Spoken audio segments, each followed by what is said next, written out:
సభ్యులందరికీ కూడా ముఖ్యమైన ప్రకటన అండి.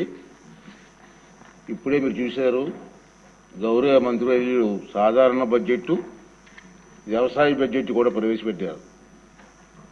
ఇది చాలా ముఖ్యమైన కార్యక్రమం. ఇది నేను మీ అందరినీ కోరేది ఏంటంటే, సభ్యులందరినీ ఈ బడ్జెట్ మీద మీకు పూర్తిగా ఎమ్మెల్యేస్ అంటే బడ్జెట్ మీద పూర్తిగా అవగాహన మనకు కావాల్సిన అవసరం ఉంది. అది మీరు బాగా స్టడీ చేయాలి. ఎందుకంటే ఇక్కడ మనం చూస్తే ఈ సమావేశంలో మన ఎలక్షన్లో ఫస్ట్ టైం ఎమ్మెల్యేస్ 84 మంది ఉన్నారండి. First time MLAs. Second time MLAs 39 మంది ఉన్నారు. మిగిలిన వాళ్ళంతా సీనియర్స్, 4 టైమ్స్ 5 టైమ్స్ ఉన్నారు, 6 టైమ్స్ 6 టైమ్స్ కూడా ఉన్నారు ఎమ్మెల్యేస్. అంచేత ఈ కొత్తగా వచ్చిన ఎమ్మెల్యేస్కి బడ్జెట్ మీద పూర్తి అవగాహన కావాలండి. అసలు బడ్జెట్ ఏంటి, సాధారణ బడ్జెట్ ఏంటి, వ్యవసాయ బడ్జెట్ ఏంటి, తర్వాత డిపార్ట్మెంట్స్. నాకు తెలిసి మొత్తం టోటల్ డిపార్ట్మెంట్స్ 39 డిపార్ట్మెంట్స్ ఉన్నాయి.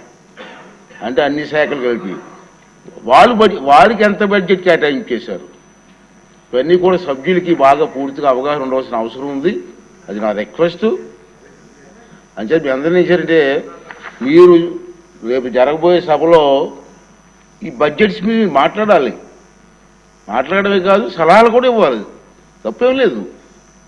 మీకు అనుభవం పెట్టే సలహాలు కూడా ఇచ్చే అవకాశం ఉంది. కాబట్టి అందుచేత నేను ఏం చేశానంటే, రేపు హాలిడే సభకు. ఎందుకంటే చదువుకోవడానికి రాజుగారు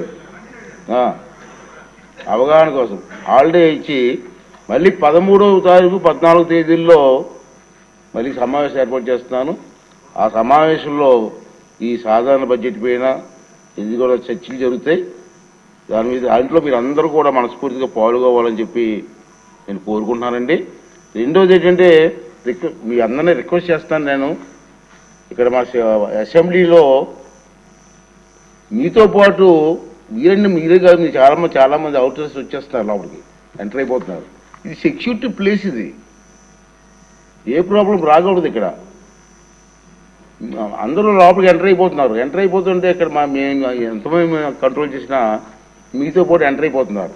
ప్లీజ్ దయించి మీరు రావచ్చు, వద్దంటలేదు. అక్కడ సెక్రటరియట్లోనో ఎక్కడ ఉంటే ఇక్కడ అసెంబ్లీలో రాకుండా కొంచెం కంట్రోల్ చేస్తే మనకి ఇబ్బంది లేకుండా ఉంటుంది. కాబట్టి దాన్ని మీరు అందరూ సహకరించమని చెప్పి మరోసారి కోరుకుంటూ మళ్ళీ 13వ తారీఖున సమావేశం ఏర్పాటు చేద్దాం. రెండోది ఏంటంటే, మనకి ఇక్కడ భోజనాలు కూడా ఇప్పుడు మార్చాను నేను. ఈ గేట్లో 5th గేట్ నుంచి లోపలికి వెళ్ళి రైట్కి వెళ్తే ఒక డైనింగ్ హాల్ ఏర్పాటు చేసాం. బయట అంటే అది ఎక్కువగా రద్దీగా ఉంటుందని. అంతే సభ్యులందరూ కూడా భోజనాలు చేయవలసిందిగా మరోసారి కోరుకుంటూ ఈ సభని రేపు 13వ తారీఖుకి వాయిదా వేస్తానండి. థ్యాంక్ యూ అండి.